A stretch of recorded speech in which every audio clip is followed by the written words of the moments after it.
Universidad Autónoma Indígena de México. Toda la gente, todos los pueblos.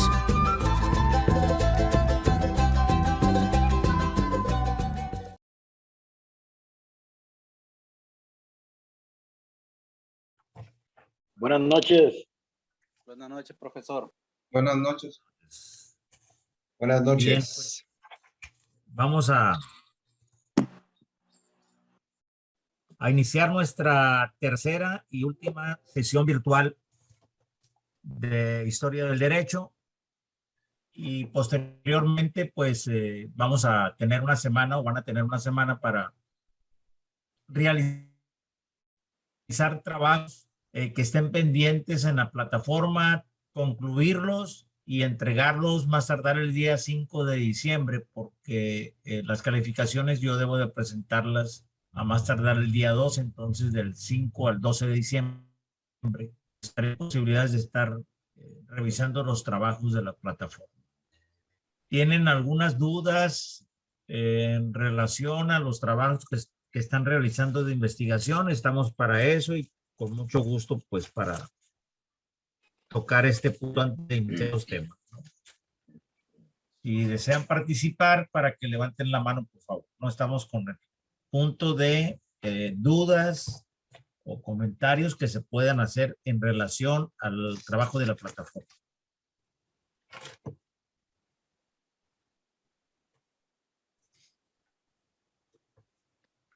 ¿No tienen dudas?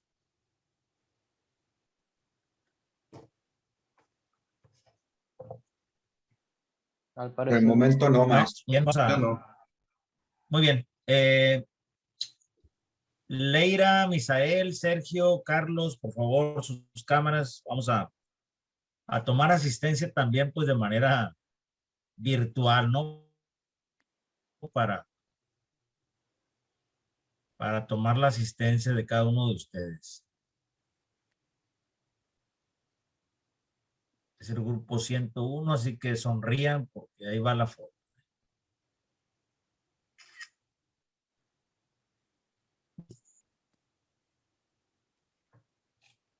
Pues vamos a iniciar con... Profesor, Mande.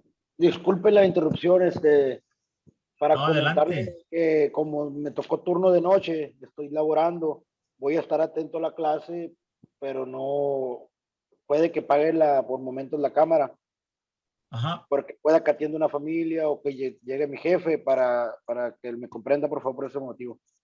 Está muy bien, Víctor. De Allá la todos puede Valderrama. estar,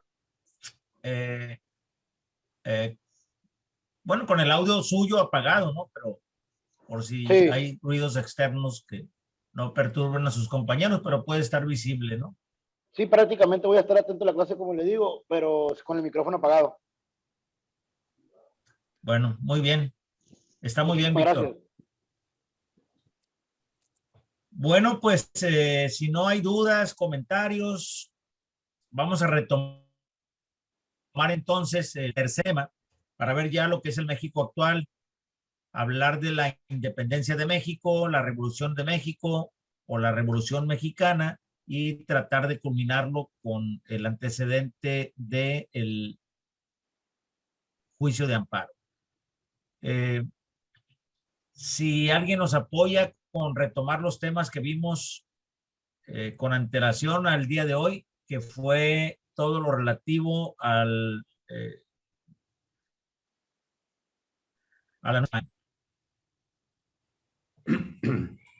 Si me permite, Lick. Sí, adelante. Gracias. Lo más relevante que, bueno, o lo que yo recuerdo de la sesión pasada es con respecto a las cosas positivas y negativas debido a la llegada de los indígenas, más bien de los españoles a los pueblos indígenas en ese tiempo, ¿no? También vimos algo de los conceptos de gobierno y vimos algo del derecho castellano, ¿no? Eso es lo que yo alcanzo a recordar de la sesión pasada. Así es. No sé si quiere que le diga detalle o alguno de mis compañeros quiera participar. No, está muy bien su participación, Jesús Miguel. ¿Alguien más que redondee el comentario de Jesús Miguel, por favor? Acuérdense que las participaciones también son válidas, ¿no? Principalmente hicimos una lista acerca de los beneficios que trajo el dominio español sobre los pueblos indígenas y también discutimos los contrarios de estos que trajo hacia los pueblos indígenas. Muy bien. Prácticamente hablamos también pues de lo bueno que nos trajo desde la llegada de los españoles, de lo bueno y lo malo prácticamente hablamos, prácticamente de lo que viene siendo que nos trajeron que nos quedamos como tiene literalmente con la lengua, la religión y varias cositas como la agricultura y también pues, cosas contrarias. Así es. Bien, miren, vamos a compartir la pantalla y vamos a ver un video de lo que es ya el México actual, o lo que se denomina como el México actual, hablando de, ahora sí, primero hablamos del surgimiento de Mesoamérica desde el punto de vista histórico. En la segunda sesión, la caída de los aztecas, de la Nueva España, y hoy vamos a ver pues la independencia de México, es decir, cómo cae ahora pues el gobierno español que dominó durante más de 300 años nuestro país. Entonces voy a compartir con ustedes un video, ¿no?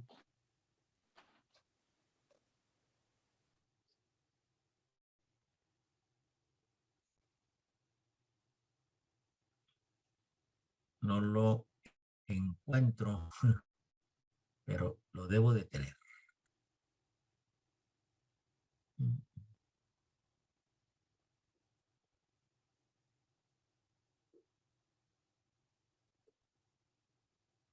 Aquí está. Sí lo ven todos, ¿verdad? Sí. Sí, vamos a ver si tiene audio, ¿no? Y si no me dicen para retomarlo. ¿Están escuchando el audio? No. No. Ok. No.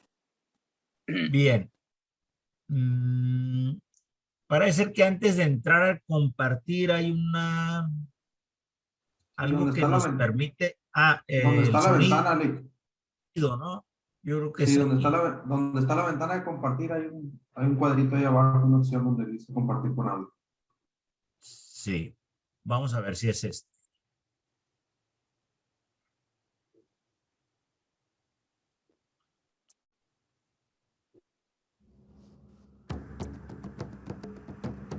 ¿Tienen audio?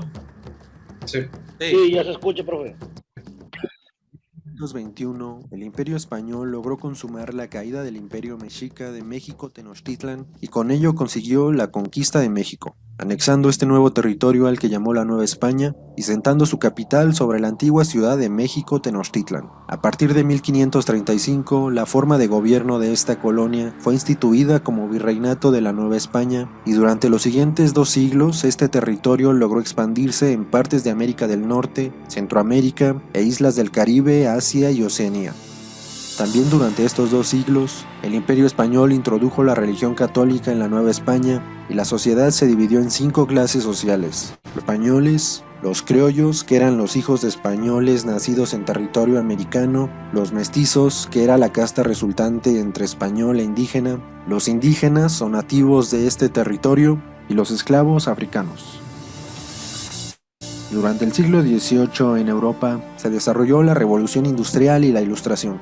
La Ilustración fue el movimiento ideológico que proponía reemplazar a los reinos absolutistas por gobiernos constituidos por normas, principios y valores. La Ilustración fue una de las causas para que se iniciaran los movimientos liberales de las 13 colonias de Norteamérica y la Revolución Francesa, además de que inspiraron a las conquistas del nuevo imperio francés de Napoleón Bonaparte, que avanzaba derrotando a reinos absolutistas en Europa.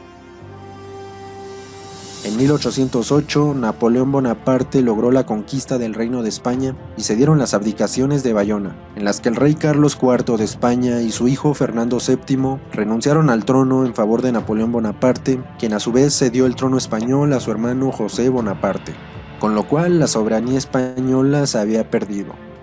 El rey Carlos y su hijo salieron de España y toda esta situación provocó que, en todas las colonias de España, incluyendo la Nueva España, los criollos comenzaran a conspirar para también conseguir destronar a los peninsulares, los cuales vivían abusando de su poder y causando una desigualdad social. Entre 1808 y 1810, en la Nueva España, hubo varias conspiraciones de criollos que buscaban sustituir a los peninsulares para asumir el mando de la Nueva España, aunque lo hacían en nombre de Fernando VII, ya que José Bonaparte no era reconocido por el pueblo español ni por el pueblo de la Nueva España, y lo consideraban usurpador. Los primeros en reaccionar fueron el virrey de la Nueva España, José de Iturrigaray, y el síndico del Ayuntamiento de México, el abogado Francisco Primo de Verdad, quienes, en ausencia de un rey en la corona española, buscaron reunir a los ayuntamientos de México y formar un gobierno provisional, soberano, basado en el pueblo y dirigido por criollos. La Junta de México, como se le conoció a este órgano provisional, fue presidida por el virrey Iturrigaray y apoyada por personajes como Primo de Verdad, Juan Francisco Azcárate y el fraile peruano Melchor de Talamantes, todos ellos precursores de la independencia de México. Temiendo que se inicie un movimiento de independencia y se deje de representar a Fernando VII, los peninsulares de la Nueva España detuvieron y encarcelaron a los miembros de la Junta de México, incluyendo al virrey Iturrigaray, y designaron como nuevo virrey de la Nueva España a Pedro de Garibay. El virrey Pedro de Garibay enfermó y murió meses después de su nombramiento y se designó como nuevo virrey al arzobispo Francisco Javier de Lizana. En 1809 se descubrió otra conspiración para independizar a la Nueva España, la Conjura de Valladolid, la cual estaba encabezada por José Mariano Michelena y José María García Obeso. Sus miembros también fueron encarcelados antes de dar el golpe, pero puestos en libertad por la intervención del virrey Lizana. Esta acción le valió la destitución al virrey Lizana. Fue sustituido por Francisco Javier Venegas en 1809, el cual comenzó a disolver todos los brotes de independencia.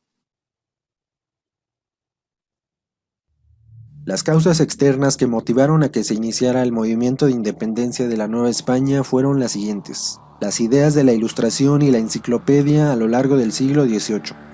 La llegada de la Casa de Borbón, que reformó la administración en España y en sus colonias, otorgando mayor autoridad a los peninsulares y excluyendo a los criollos. Los cambios sociales y tecnológicos que ocasionó la Revolución Industrial. Los ejemplos de liberación de la independencia de las 13 colonias de Norteamérica y de la Revolución Francesa. La causa externa inmediata fue la invasión napoleónica a España, con lo cual se dio un debilitamiento del reino español y los habitantes de sus colonias se percataron de que podían comenzar a planear su independencia.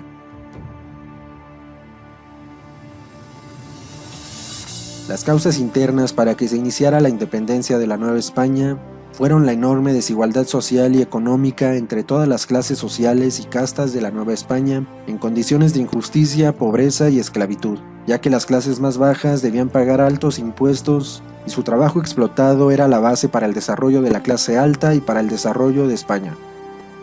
La aplicación de las reformas borbónicas en la Nueva España, que restaron poder al virrey, iglesia y criollos, y dieron mayor autoridad a los peninsulares.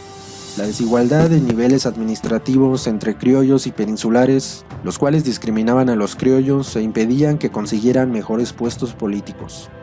La crisis política en la Nueva España, que desde 1808 se corrió la noticia de la invasión napoleónica a España y esto generó tensión entre los habitantes de la Nueva España. Las ideas liberales y nacionalistas adquiridas por los criollos, provenientes de ideas de la Ilustración y de los sucesos liberales del exterior.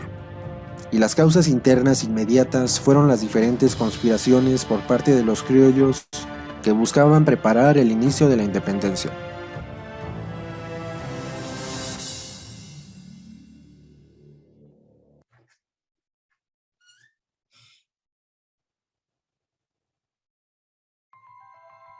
En 1810, el corregidor de Querétaro, Miguel Domínguez, y su esposa, Josefa Ortiz, organizaron en su casa una conspiración integrada por el párroco del pueblo de Dolores, Miguel Hidalgo, los militares Ignacio Allende y Juan Aldama, entre otros personajes como Mariano Abasolo y Leona Vicario. La conspiración buscaba constituir una junta gubernativa integrada por criollos en nombre de Fernando VII. El inicio del movimiento estaba planeado para el mes de octubre, pero la conspiración fue descubierta por los peninsulares de la Nueva España y tuvo que adelantarse la fecha de inicio. En la madrugada del 16 de septiembre de 1810, en Dolores, Guanajuato, el cura Hidalgo, acompañado de presos liberados por él, dio el grito de Dolores, con el cual llamaba al pueblo a rebelarse contra el mal gobierno. Se dice que las palabras del cura Hidalgo en este llamado pudieron haber sido las siguientes: Viva la América. Muera el mal gobierno. Viva Fernando VII. Viva Nuestra Madre Santísima de Guadalupe. Mueran los gachupines. Refiriéndose a la forma despectiva en que llamaban a los peninsulares. También buscarían la abolición de la esclavitud y la defensa de las tierras para los indígenas. Este hecho, el grito de Dolores, se considera el acto que da inicio a la lucha por la independencia de México, y Miguel Hidalgo es considerado el padre de la patria. El ejército insurgente, encabezado por Miguel Hidalgo e Ignacio Allende, iniciaron el movimiento recorriendo los pueblos de San Miguel, Celaya, Silao, uniendo gente sin entrenamiento militar hasta llegar a Guanajuato el 28 de septiembre de 1810, en donde se daría la primera batalla de la Guerra de Independencia y la primera victoria de los insurgentes. Con ayuda de un minero conocido como el Pípila, lograron hacer explotar las puertas de la Alhóndiga de Granaditas, la cual era un almacén fortificado del gobierno peninsular de Guanajuato y en donde se encontraban refugiadas familias y tropas peninsulares. En esta etapa inicial de la independencia, las ciudades y pueblos tomados eran saqueados con violencia y desorganización. Con un ejército aumentado, continuaron el movimiento hacia Valladolid, hoy Morelia, en donde Agustín de Iturbide y su ejército realista huyeron por contar con menos hombres, y donde los insurgentes lograron tomar la ciudad de manera pacífica el 17 de octubre de 1810. 2 días después, Hidalgo decretó la abolición de la esclavitud y la cancelación del pago de tributo a los peninsulares. Al siguiente día, en Charo, Michoacán, Hidalgo comisionó a su amigo el cura José María Morelos y Pavón como jefe insurgente en el sur de la Nueva España, para tomar el puerto de Acapulco, considerado un punto estratégico para la comunicación entre la Nueva España y el continente asiático. En Acámbaro, Michoacán, Hidalgo recibió el grado de Generalísimo de América y Allende el grado de Capitán General. Mientras el virrey Francisco Javier Venegas ofrecía a los españoles una recompensa de 10,000 pesos por las cabezas de los líderes insurgentes, las tropas insurgentes aumentaban y continuaron avanzando hasta Monte de las Cruces, pueblo ubicado cerca de la Ciudad de México, en donde el 30 de octubre derrotaron a los realistas del general Torcuato Trujillo. Desde el inicio del movimiento, los dos líderes insurgentes pensaban diferente. Hidalgo no era un estratega y propuso integrar al ejército a todo aquel oprimido con deseos de liberarse, incluyendo a indígenas, mineros y trabajadores sin preparación militar. Ignacio Allende prefería integrar al ejército únicamente a los mejores preparados y disciplinados y ocupar a los demás en otras tareas. Después de la victoria en Monte de las Cruces, Hidalgo propuso no avanzar a la Ciudad de México y mejor regresar a Valladolid para recorrer y unir a más pueblos. Allende proponía dirigirse a la Ciudad de México para iniciar las negociaciones con el virrey. Al final, Hidalgo decidió regresar a Valladolid, lo cual ocasionó que muchos hombres desertaran y que se diera un mayor distanciamiento entre Hidalgo y Allende. De camino a Valladolid, el 7 de noviembre de 1810, los insurgentes fueron atacados en Aculco por los realistas comandados por Félix María Calleja, con lo cual el ejército insurgente tuvo su primera derrota, perdiendo hombres y armamento. Después de la derrota, el ejército insurgente se dividió en 2 contingentes. La mayoría partió con Allende a Guanajuato y el resto se dirigió con Hidalgo a Valladolid, pero se volverían a reunir después en Guadalajara. En Guadalajara, Hidalgo conformó un órgano de gobierno y nombró a Ignacio López Rayón como su secretario de Estado. Con él firmó la abolición de la esclavitud en la Nueva España el 6 de diciembre de 1810.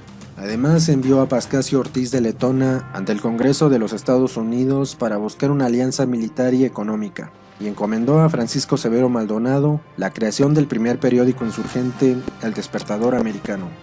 Cerca de Guadalajara, el ejército insurgente fortificó el puente de Calderón ante la llegada de los realistas a Guadalajara.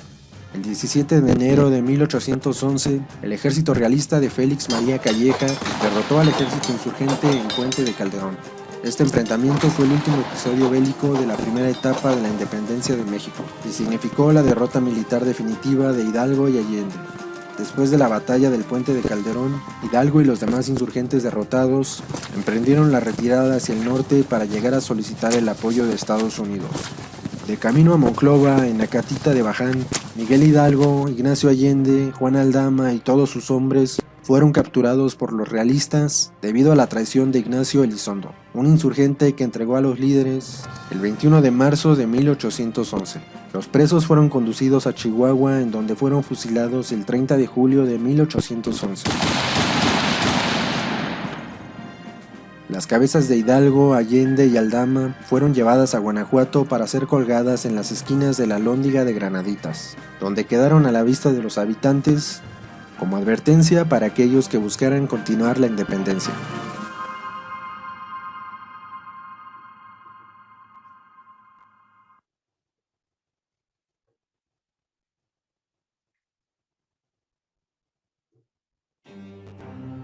Después de la muerte de los líderes insurgentes, el secretario de Hidalgo, Ignacio López Rayón, quedó como líder del ejército insurgente y se trasladó a Zitácuaro, Michoacán, en donde el 19 de agosto de 1811 instaló la Junta de Zitácuaro como nuevo órgano de gobierno, junto con el cura Sixto Verduzco y José María Liceaga, y cuyo órgano se oponía al gobierno peninsular de la Nueva España, pero seguía reconociendo la autoridad suprema de Fernando VII, aún ausente en España. En el sur del país, el sacerdote José María Morelos y Pavón, el jefe insurgente del sur, había realizado su primera campaña desde 1810 para tomar control de varios pueblos y ciudades cercanas a Acapulco, ciudad que intentó tomar pero fracasó, por lo que continuó su camino hacia Chilpancingo.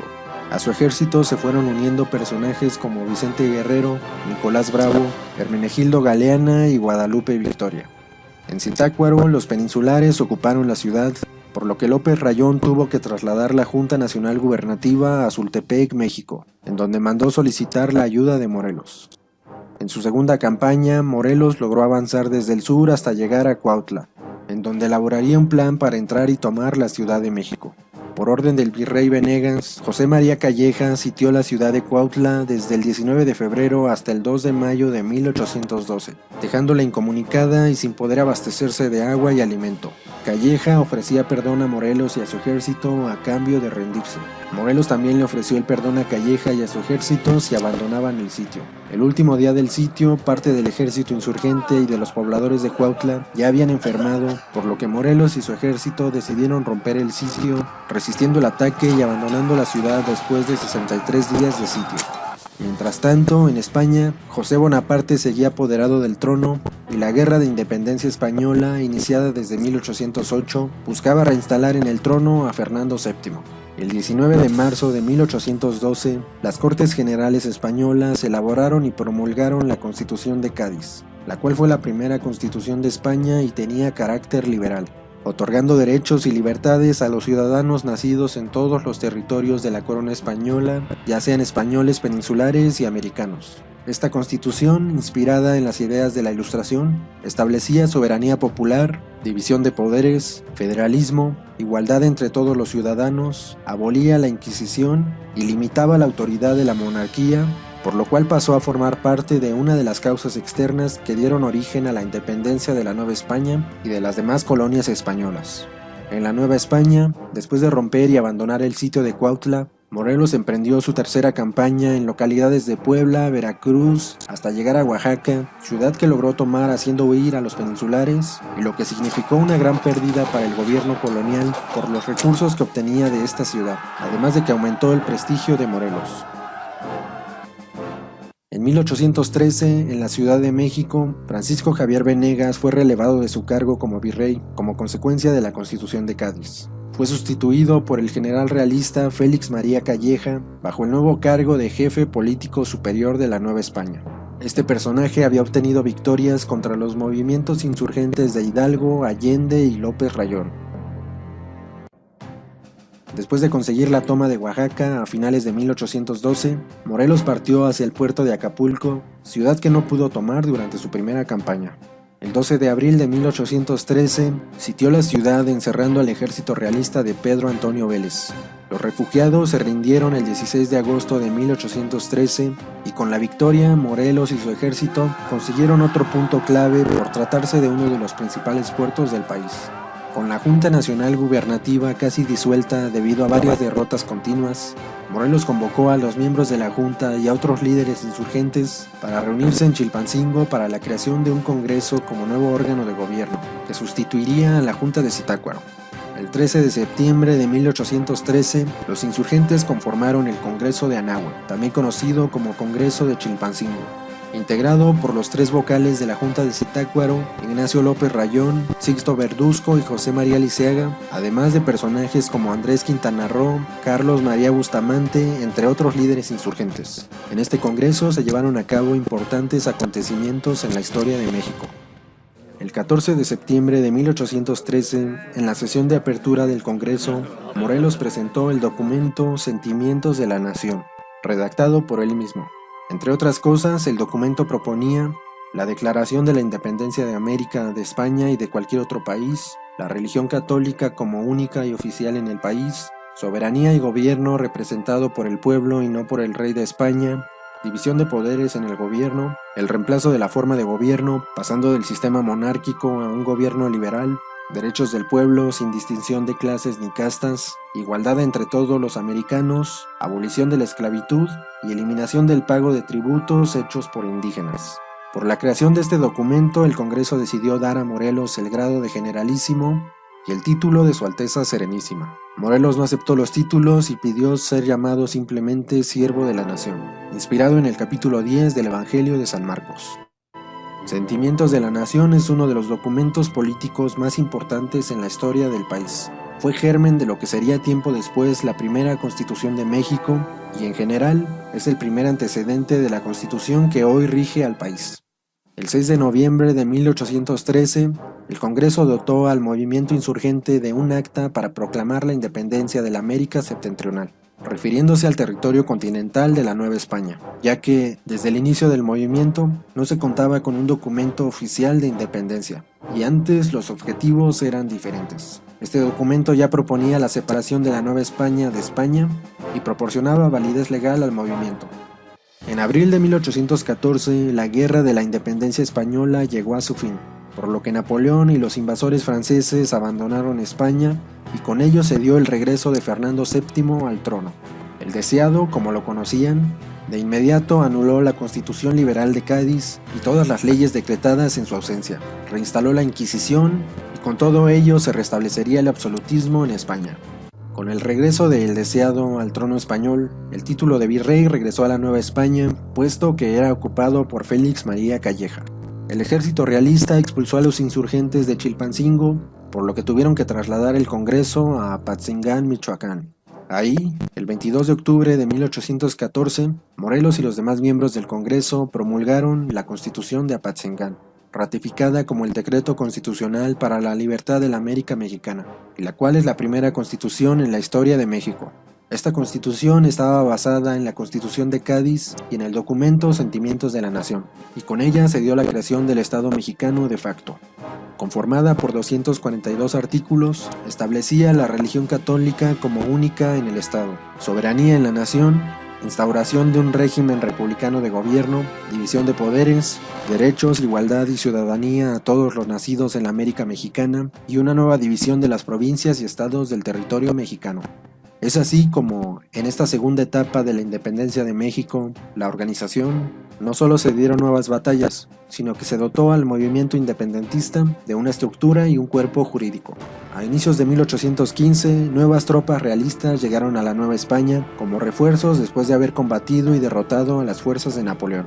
En julio de 1815, el ejército realista recuperó Acapulco y se apoderó de la zona sur del país, por lo que se acordó trasladar al Congreso nuevamente, esta vez a la ciudad de Tehuacán, Puebla. El 5 de noviembre de 1815, de camino a Tehuacán, Puebla, en Temalaca el ejército realista interceptó el avance insurgente y lo derrotó en la batalla de Temalaca. Varios insurgentes lograron escapar, pero el líder del movimiento independentista, Morelos, fue tomado prisionero. Morelos fue transportado prisionero a la Ciudad de México, en donde la Inquisición lo declaró culpable de herejía, la Iglesia le realizó la degradación canónica en público, y el virrey Félix Calleja ordenó fusilarlo en San Cristóbal Ecatepec el 22 de diciembre de 1815. Tras la muerte de Morelos, el Congreso de Chilpancingo se disolvió, la Constitución de Apatzingán se suprimió, y el gobierno realista de la Nueva España dio por muerto al movimiento independentista de los insurgentes.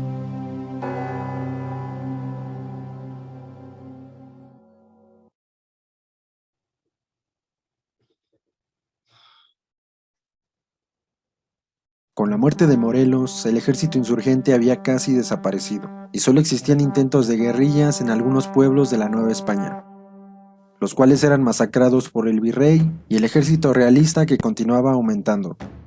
La única esperanza y espíritu sobreviviente de la lucha independentista era Vicente Guerrero, que se encontraba resistiendo con las guerrillas en las montañas de la Sierra Madre del Sur, y Guadalupe Victoria, que también dirigía la guerra de guerrillas en el estado de Veracruz, pero era derrotado constantemente por el ejército realista. En 1816, debido a su cruel actitud y falta de escrúpulos, el virrey Félix María Calleja fue sustituido en su cargo por Juan Ruiz de Apodaca.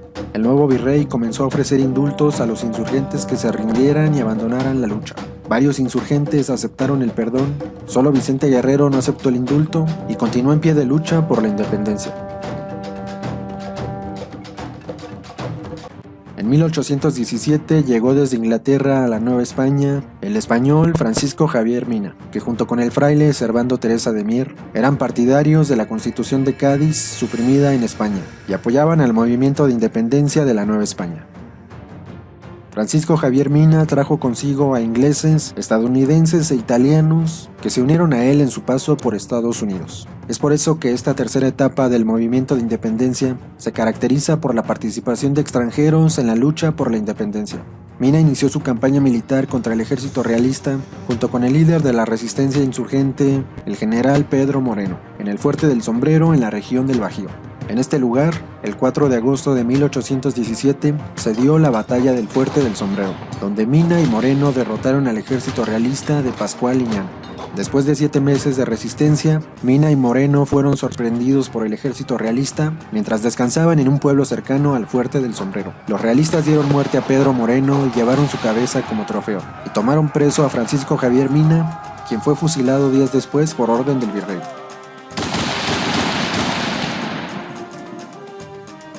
Para 1819, casi todos los líderes insurgentes que habían resistido fueron derrotados. En Veracruz, Guadalupe Victoria fue vencido y tuvo que esconderse en la selva. Ignacio López Rayón y Nicolás Bravo también fueron derrotados. Desde 1820, el ejército realista de Agustín de Iturbide se enfrentó en varias ocasiones al ejército insurgente de Vicente Guerrero, por lo que después de 10 años de haber iniciado el movimiento, el único líder insurgente de pie era Vicente Guerrero.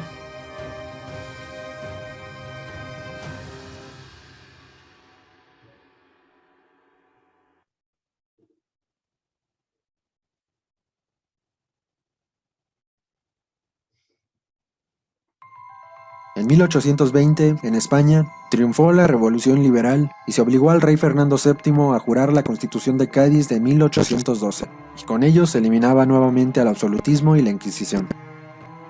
En la Nueva España, el puesto de virrey volvió a desaparecer, y los criollos de la Nueva España que luchaban del lado realista, al verse afectados sus intereses, abandonaron su posición para buscar unirse al movimiento independentista. La conspiración de la Profesa fue una serie de juntas organizadas por miembros del clero y la nobleza, simpatizantes del régimen absolutista, que no querían perder sus puestos y privilegios con la imposición de la Constitución liberal, por lo que decidieron iniciar un movimiento para independizar a la Nueva España. Nombraron líder del movimiento a Agustín de Iturbide, el cual buscaría contactar a los insurgentes y unir los movimientos de independencia. Iturbide envió cartas a Guerrero para proponerle unir los movimientos, pero Guerrero no aceptó la propuesta. Después de varias negociaciones y propuestas, Iturbide y Guerrero acordaron reunirse el 10 de febrero de 1821 en Acatempan, en donde, con un abrazo como símbolo de paz, pusieron alto a la guerra y unieron a sus dos movimientos de independencia. El 24 de febrero de 1821, Agustín de Iturbide proclamó el Plan de Iguala, que contenía el Acta de Independencia de la América Septentrional, en el cual se declaraba a la Nueva España como un país soberano. El Plan de Iguala establecía 3 principios: establecer la independencia de la Nueva España, la religión católica como la única y la unión de todas las clases sociales, además de mantener la monarquía de Fernando VII y la creación de un ejército que uniera a los movimientos de independencia de todas las regiones del país. Tiempo después, los 3 principios del Plan de Iguala fueron conocidos como las 3 garantías y el ejército pasó a ser conocido como Ejército Trigarante, del cual Agustín de Iturbide era el líder máximo. El ejército trigarante se enfrentó y derrotó en varias batallas al ejército de realistas absolutistas y posteriormente el trigarante comenzó una campaña para difundir el plan de Iguala y para llamar a la paz. El 5 de julio de 1821, los españoles realistas de altos mandos dieron un golpe de estado contra el jefe político superior, Juan Ruiz de Apodaca, para sustituirlo por el general Juan O'Donojú, quien llegó al país y asumió el puesto el 3 de agosto de 1821 en Veracruz. El 24 de agosto de 1821, en Córdoba, Veracruz, Agustín de Iturbide se entrevistó con el jefe político superior, Juan O'Donojú, para explicarle que el gobierno realista ya había sido derrotado, por lo cual firmaron los Tratados de Córdoba, que fue el documento que puso fin a la lucha y que reconoce la independencia de México. Con la independencia reconocida, el 27 de septiembre de 1821, Agustín de Iturbide, Vicente Guerrero y todo el ejército trigarante hicieron su entrada triunfal a la Ciudad de México.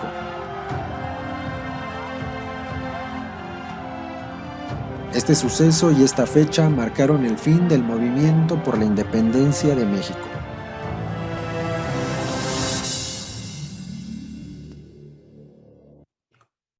Muy bien, jóvenes, pues esto es lo que retoma un punto tan importante como es la independencia de México de manera muy resumida, pero yo creo que es muy completo, ¿no? El video, entonces por eso lo comparto, ¿no? También para tratar de no enfrascarnos en una dinámica diferente en cada clase, sino buscar una manera que sea un poquito más, a la mejor, más digerible la clase histórica, ¿no? Vemos video, pues desde que se inicia el movimiento de independencia con don Miguel Hidalgo y la culminación que se dio el 27 de septiembre del año de 1821, y en ese ínter de entre 1810 y 1821, es decir, en 11 años de la lucha de independencia, pues surgieron obviamente algo muy importante que fue la Revolución Política Mexicana, que surge de los sentimientos de la nación por parte de José María Morelos y Pavón, y que posteriormente se concreta en una constitución mexicana, nuestra primer constitución mexicana, la Constitución de Apatzingán, aprobada el 22 de octubre de 1814, y que estuvo vigente y que dio marcha atrás a la Constitución de 1812 de Cádiz, que era la que nos aplica desde el Reino Español. A partir de 1814, pues empiezan a surgir ya leyes que ya no surgían de las necesidades de la nueva, bueno, de España, perdón, sino que ya eran leyes muy nuestras, necesidades nuestras, inquietudes nuestras, y aprobadas obviamente por un gobierno independentista, el que era el gobierno mexicano. Sí, me gustaría escucharlos en relación a qué consideran que se da como punto importante en la independencia de México a través de la caída de la Nueva España.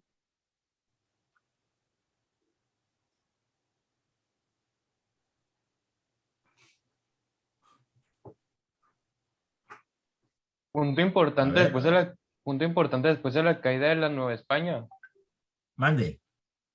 ¿Puede volver a repetir lo que dijo? Es que se escuchó cortado. Se escuchó cortado. Sí, les comento que me gustaría escuchar qué es lo que consideran ustedes que fue el punto más importante de los 11 años de la independencia de México, desde el inicio hasta su consumación. Sí, ahí sí, una cuestión que me llamó la atención a mí, que en realidad me llamó la atención porque creo que cuando nos daban historia en la primaria no lo mencionaban tal cual, ¿no? la creación de la Constitución española, yo creo que ahora lo estoy viendo como un punto de quiebre en la cuestión de la independencia mexicana, ¿no? Que todos los derechos que se promulgaron estaban para las colonias españolas también y vinieron a cambiar muchas cosas, inclusive cambio de virreinato aquí en la Nueva España.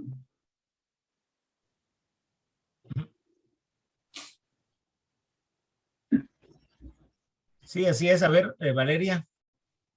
Que también dio, sí, que también dio fin al dominio español y que pues favoreció también en la economía del Imperio Mexicano, ¿no?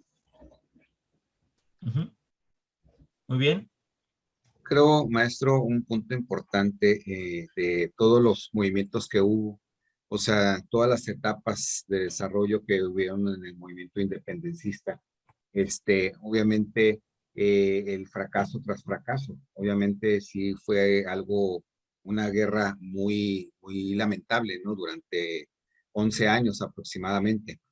Y 11 años, pues ya, de hecho ya se cumplió este año los 200 años de la consumación de la independencia, que fue el 27 de septiembre de este 2021, se cumplieron 200 años. Siento que la parte final en donde se une Iturbide con Vicente Guerrero fue una parte crucial. ¿Por qué? Porque de alguna manera era un movimiento aparte, o sea, ya era de los mismos criollos que estaban dentro, que eran los del ejército realista, que ya pues conspiraron en contra ya de la corona, ¿no? Ya querían de alguna manera tener una nación independiente, España. Aunque de alguna manera en la constitución que manejaron de 1821, todavía le daban un cierto reconocimiento al rey de España, pero dejándolo como que una nación independiente. O sea, fue lo que me llamó la atención en lo que mencionaron en el documental. La parte en donde todavía aún se reconoce, por ejemplo, a México como un país independiente, a una sola religión, que era la religión católica, un pueblo unido, tanto los, a lo mejor los criollos y junto con los insurgentes o los rebeldes, ¿no? Entonces, eso sí me llamó la atención, que todavía aún querían tener cierto vínculo con España, ¿no? Pero bueno, a partir de ahí, obviamente, pues hubieron muchas cosas, ¿no? Que cambiaron, que aún no, con desacuerdos, ¿no? De cómo debería irse construyendo la nueva nación. Así es, miren, pues es una etapa muy difícil, son 11 años de guerra, de lucha, muertes, pues miles de muertes, pero finalmente se logró el objetivo. El inicio de la independencia de México, pues ya sabemos, fue en base a tantas injusticias que tenían en la Nueva España.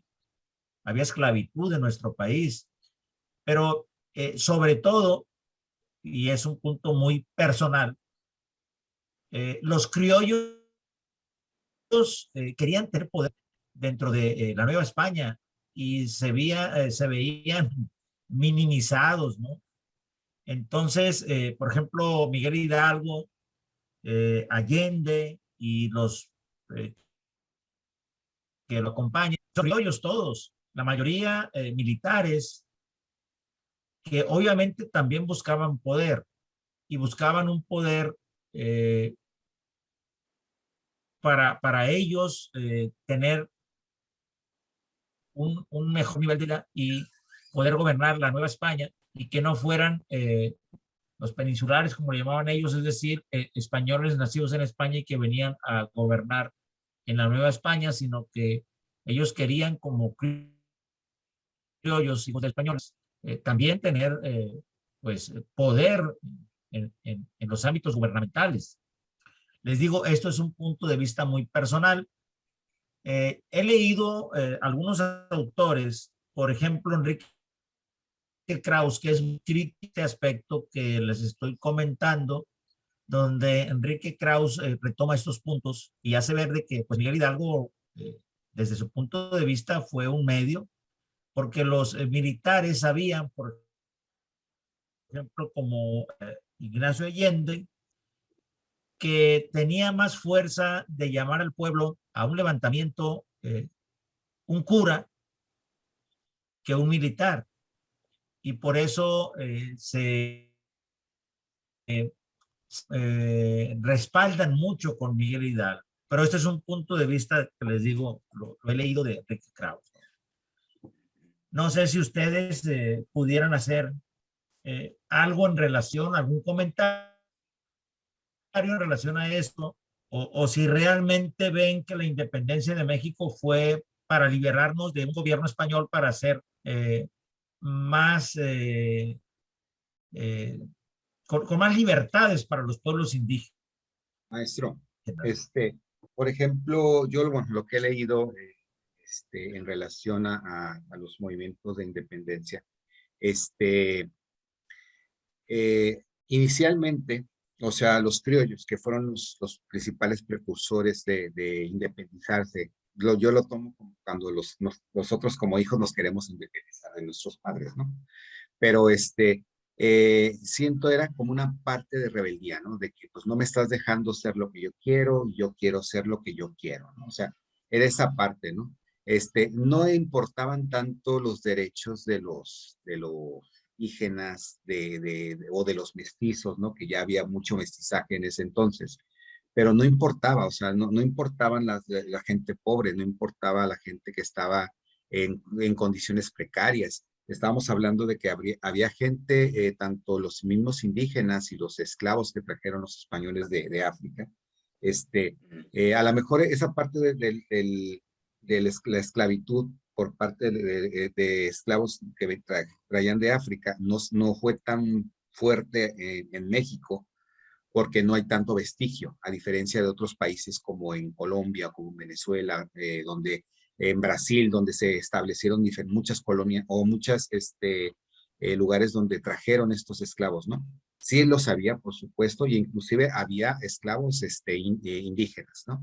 O sea, pero no era tanto el hecho de que fuera libertad para todos, aunque se haya abolido la esclavitud, aún había muchas condiciones muy malas para las personas que no eran descendientes de españoles, ¿no? Entonces era una situación que fue nada más muy particular y muy egoísta, ¿no? Y no nomás en México, eso también pasó en Estados Unidos. O sea, también con la misma gente que venía de otras razas también tenían otras condiciones precarias. Estamos hablando de que en Estados Unidos la esclavitud en la parte sur era muy latente, ¿no? Todavía estamos hablando de 1960, donde había discriminación de la raza negra en los restaurantes, ¿no? Donde le decían que prohibida la entrada a perros mexicanos y negros, ¿no? O sea, era una cuestión muy fuerte, ¿no? Pero bueno, esa es otra canción. Pero ya volviendo al punto, o sea, creo que las condiciones que se fueron dando conforme el tiempo, pues a lo mejor hubo algunos personajes que quisieron hacer cambios, ¿no? Pero al final del día no fueron completamente fructíferos, ¿no? Me refiero a Benito Juárez, ¿no? Que de alguna manera tenía otras intenciones de hacer cambios, ¿no? Pero sí creo yo que el beneficio fue para la clase pudiente, siento yo. Es mi punto de vista. Sí, así es. ¿Alguien más que quiera participar? Si no, avanzaríamos un poco para entrar a la Revolución Mexicana. Víctor Manuel Montoya, lo escuchamos. Sí, yo contemplo ahí esa parte de 1821 cuando se logra la independencia, pero al principio México no inicia como una república, ¿va? Inicia como un imperio, porque sí. Agustín de Iturbide fue el primer virrey de México, nada más que fracasó por la economía, porque cuando todo esto de la guerra pues llegó y económicamente pues no había fuentes. Inclusive estaba yo escuchando una vez un video en donde Agustín de Iturbide pidió prestada la corona al Monte de Piedad, ¿verdad? O sea, económicamente no estaba fuerte. Por eso hubo un pequeño fracaso ahí cuando Agustín de Iturbide sube al trono, pero pues no logró el objetivo del imperio. Y después hicieron las cláusulas para una república, ¿verdad? Pero yo lo veo así en ese punto, ¿no? Yo lo que he escuchado y he leído, no fue así que dicen, entró Agustín de Iturbide y pues hubo prosperidad, hubo cierta carencia, ¿no? Bueno, eso es lo que yo he escuchado por ahí. Sí, miren, bueno, ya sabemos, ¿no? Como lo han comentado, son temas que hemos visto desde pues, la primaria. Continuamos conociendo de la historia de nuestro país todavía en la secundaria y algunas partes en la prepa, y aún estando en la universidad, pues, seguimos hablando de las luchas de la independencia y de la Constitución, digo, de la Revolución Mexicana, ¿no? Pero bien, lo cierto es que la consumación de la independencia que culmina pues en el año de, bueno, para ser preciso, de septiembre de 1821. Sin embargo, pues la inconformidad de muchos pueblos mexicanos, de nuestros compatriotas, pues no era tan benévola, ¿no? Entonces, los gobiernos de la República restaurada, ya hablando de una República Mexicana, ya independiente de España, pues también tiene sus problemas, ¿no? Sin embargo, se empiezan a incorporar diferentes leyes, ¿no? Las leyes de reforma en el año de 1857, cuando ya estaba la República restaurada, entre comillas, y era gobernada por don Benito Juárez, ¿no? Entonces, la República restaurada es el periodo que va desde el triunfo de los liberales, y que hoy seguimos hablando, bueno, escuchando mucho que los liberales y los conservadores de parte del presidente de la República, de Manuel López Obrador. Este es un tema que obviamente desde la República llamada la restaurada, que va, repito, desde el triunfo de los liberales encabezados por Juárez sobre la intervención y el imperio en 1807, y que abarca los gobiernos de Benito Juárez, que fue de 1867 a 1872, y de Sebastián Lerdo de Tejada, que fue de 1872 a 1876. La restauración de la República significó la victoria de Reforma y el inicio de un México moderno, regido bajo los postulados ya de la Constitución de 1857.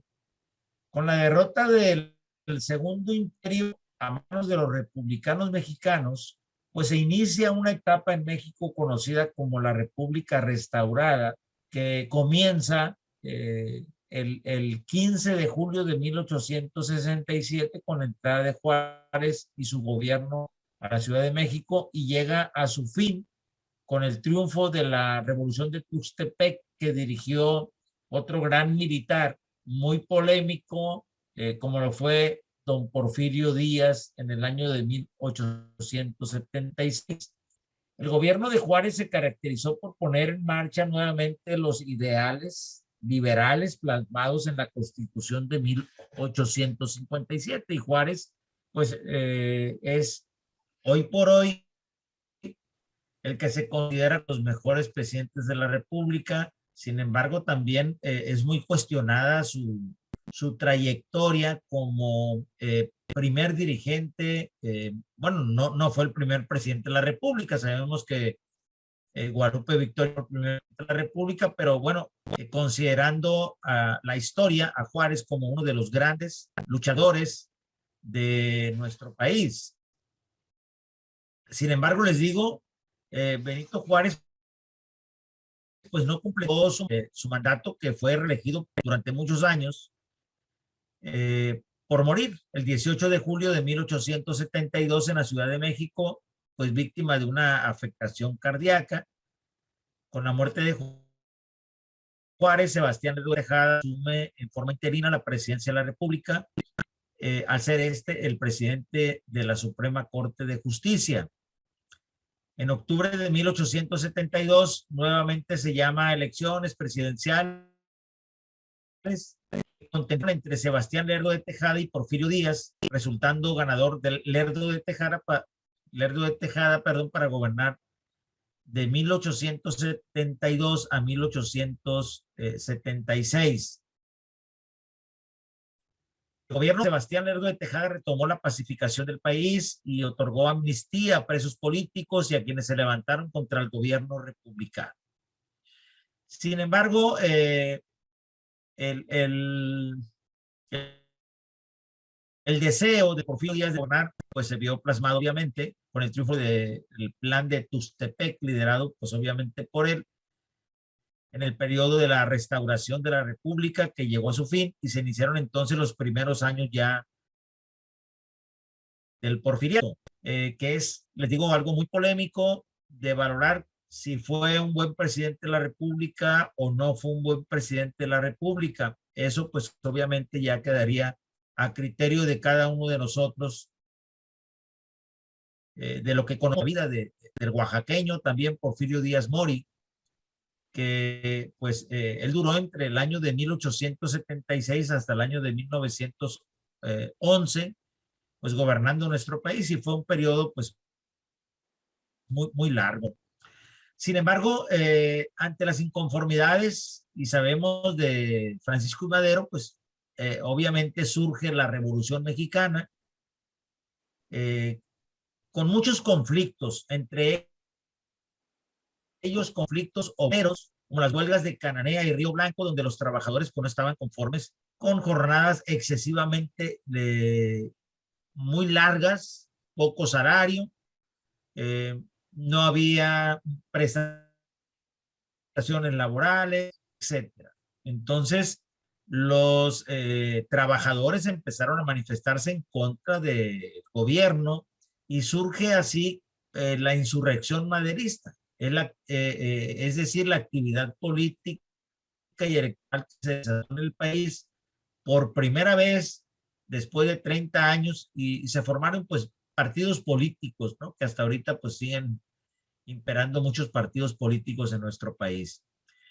Finalmente Madero toma el poder y viene la revolución, que sabemos que en la revolución junto con Porfirio Díaz pues se vienen grandes luchadores. Hablamos de Zapata, hablamos de Francisco Villa y de muchos otros que lucharon realmente por cambiar todo nuestra historia y dar fin hacia el porfiriato y surgir un nuevo México que hoy tenemos, ¿no? Hablar de la Revolución Mexicana, hablar de México, pues son temas bastante largos, que sé que tenemos muchas bases de conocimiento en cuanto a ellas y que tenemos más o menos un criterio forjado. Por eso les digo de la vida de Porfirio Díaz, que es polémica.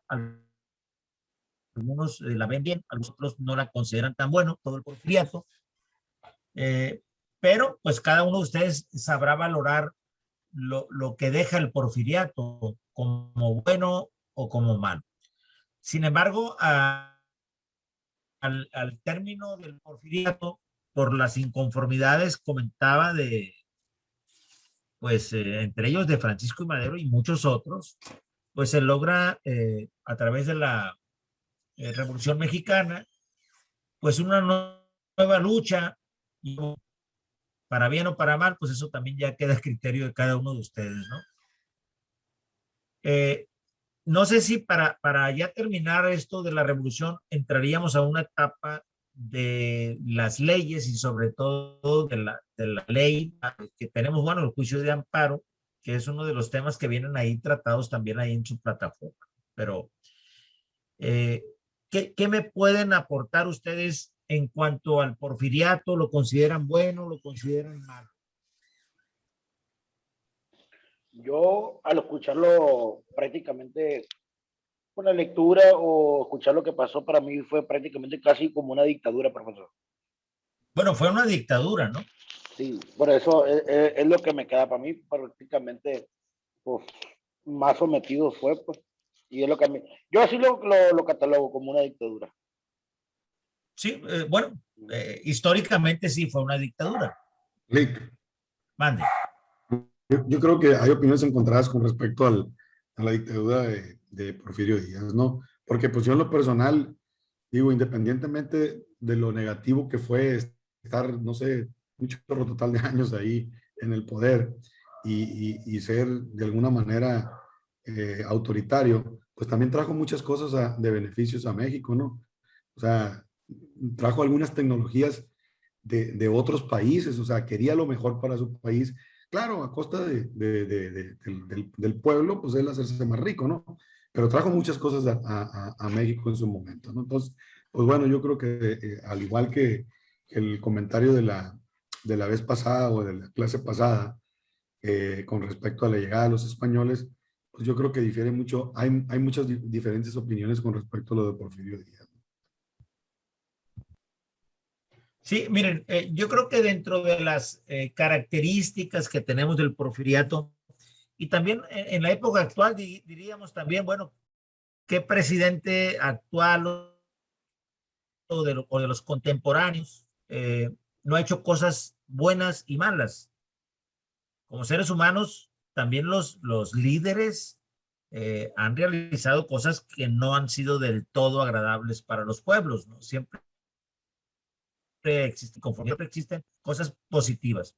Si hablamos, por ejemplo, de algunas características del porfiriato, pues hablaríamos de que se extendieron prácticamente 20,000 kilómetros de vías férreas,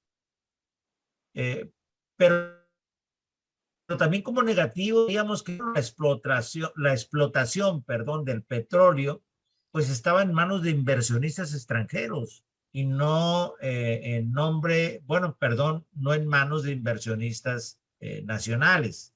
Porque también si nos remontamos a la época, pues que se vivió el porfiriato, pues diríamos, bueno, también qué mexicano tenía la capacidad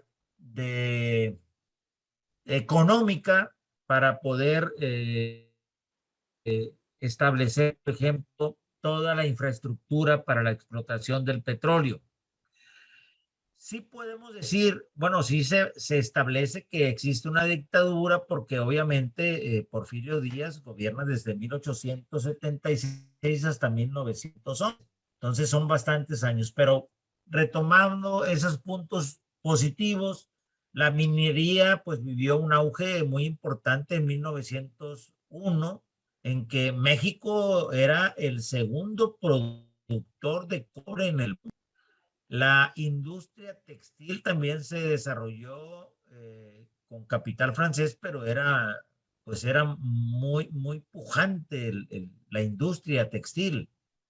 La prosperidad en la ganadería, agricultura, por ejemplo, en Enequén, caña de azúcar, algodón, pues trajeron muchos beneficios a la República Mexicana, pero en contraste también diríamos, bueno, quienes trabajaban el campo, pues eran campesinos que eran sometidos a las tiendas de raya donde prácticamente pues nunca se les daba un sueldo porque cuando llegaba el día de pago pues ya debían todo en las tiendas, ¿no? En las tiendas de raya donde se abastecían de productos para consumir, por ejemplo, para poder comer, vestir, calzar, etcétera.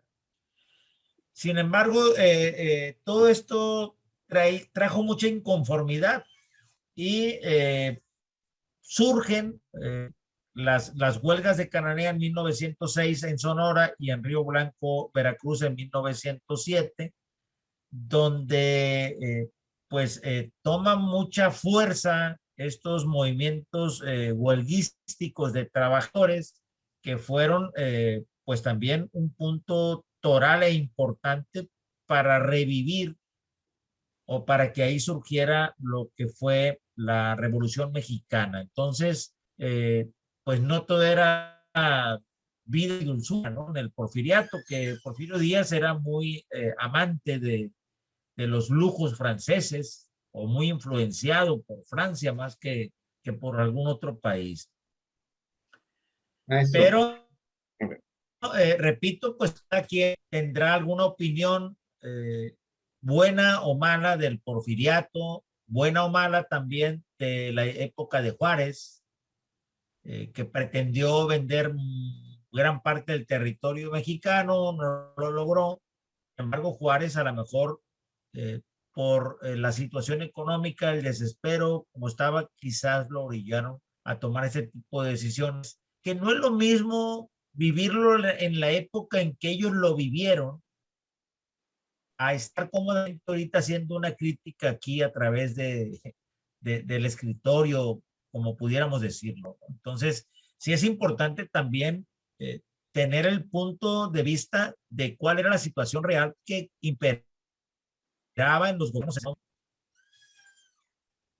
Maestro, por ejemplo, en cuestión de la revolución, un factor muy importante, hay que recordar que todos los movimientos sociales no lo hace la gente que está en situación precaria. Por ejemplo, la cuestión de la revolución no fue tanto por los mismos campesinos que estaban ya en desacuerdo de la situación que se vivía. En la época del porfiriato se vivió una modernización del país de manera increíble, ¿no? Como menciona usted, la utilización de utilizar las vías férreas, de que estuviera el país comunicado, se haya traído la energía eléctrica y muchas cosas de que fueron una modernización importante del país. Pero también ahí fue donde la cuestión en que la clase media que estaba en descontento con el presidente, fue de que se le diera mayor o que Porfirio Díaz estuviera más acercado hacia Europa, viendo hacia Francia como un aliado, como algo, no sé, en la Ciudad de México hay lugares o hay barrios que son muy afrancesados por el tipo de arquitectura que existe. Y eso motivó a la clase media a estar en descontento, porque en vez de que se le diera prioridad a la clase mediera de principalmente la capital, se hizo a un lado para darle prioridad a inversionistas de otras nacionalidades, principalmente franceses, pues fue lo que provocó que Madero estuviera y empezara a levantarse, ¿no? Al igual como lo fue con Francisco Villa en el norte y a su vez, por ejemplo, con Zapata, ¿no? O sea, todo eso fue haciendo una amalgama ahí para que se pudiera provocar un estallido de revolución. Así es. Bien, ¿alguien más? Y si no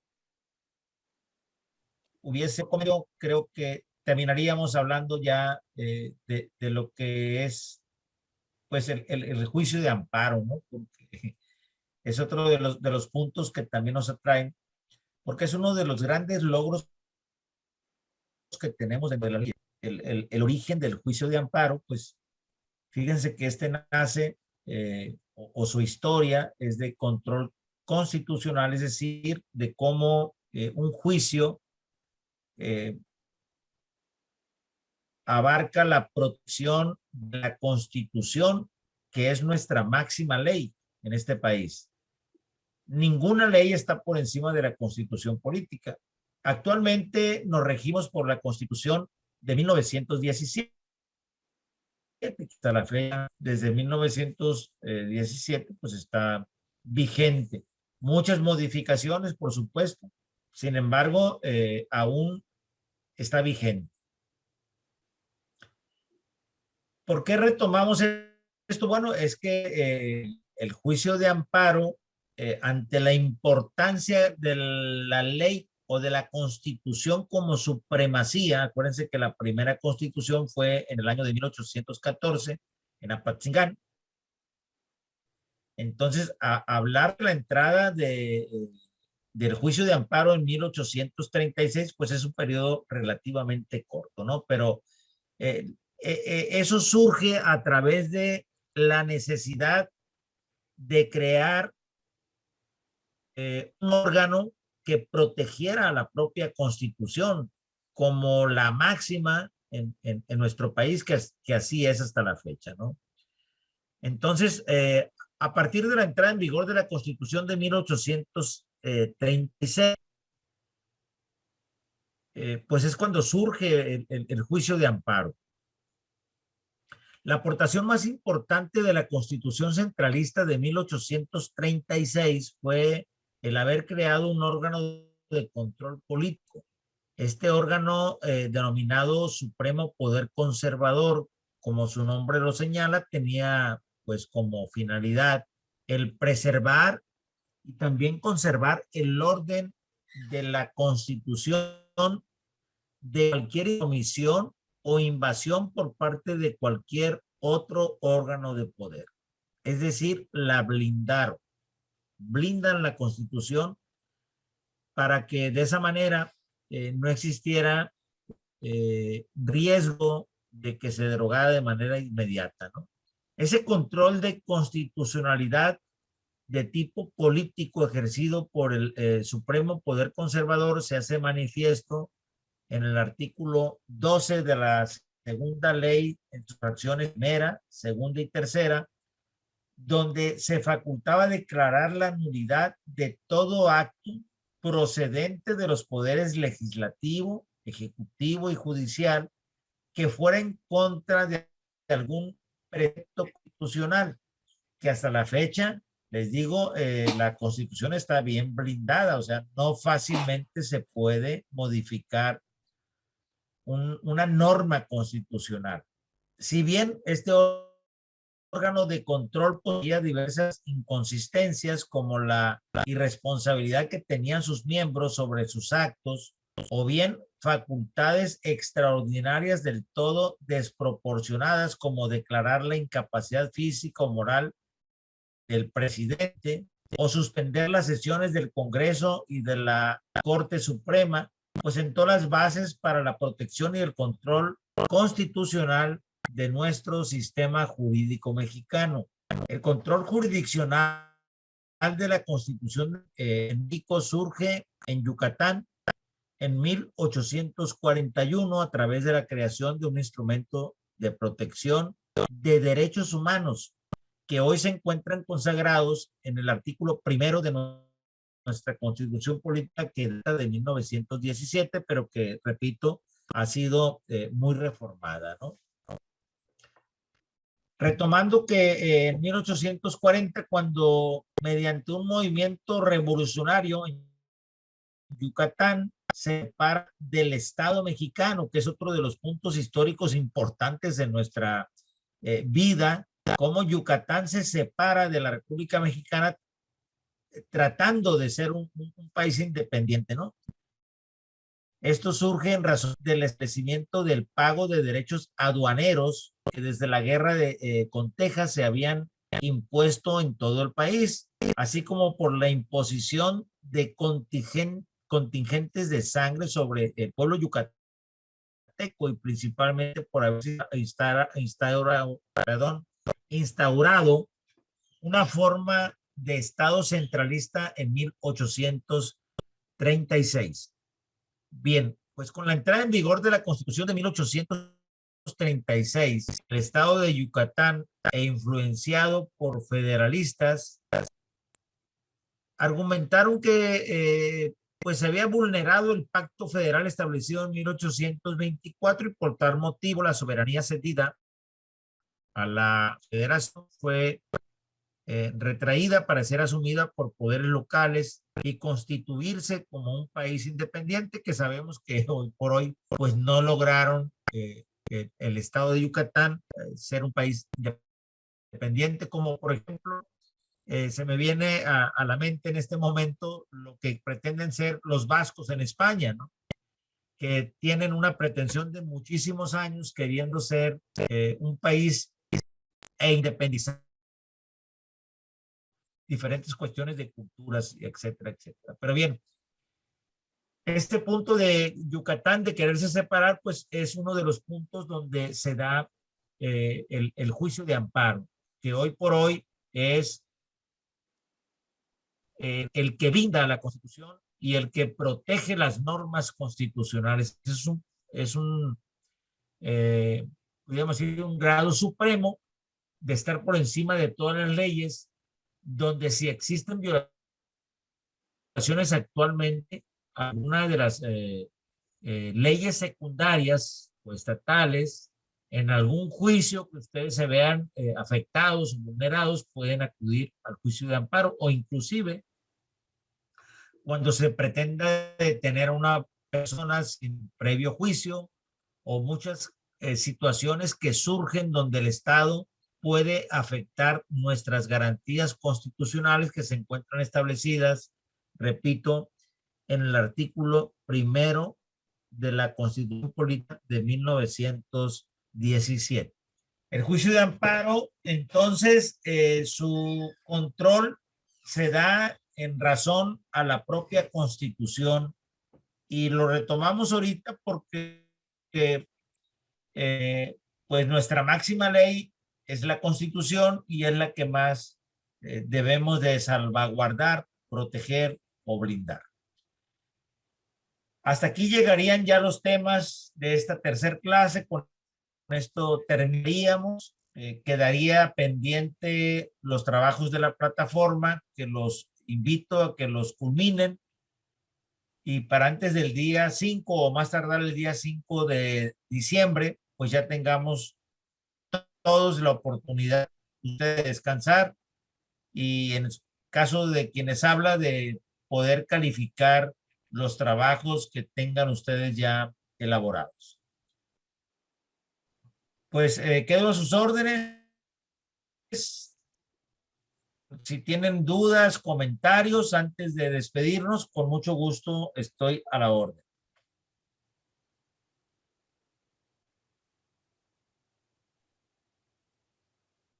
Está bien, Bueno, profesor. si no tenemos otro punto que tratar, pues muchísimas gracias. No se me vayan, voy a tomar lista con la camarita para que tengamos aquí un antecedente de quienes asistieron a la clase, ¿no?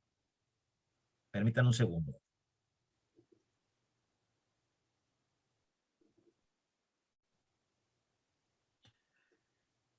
Bien, ahí va la foto.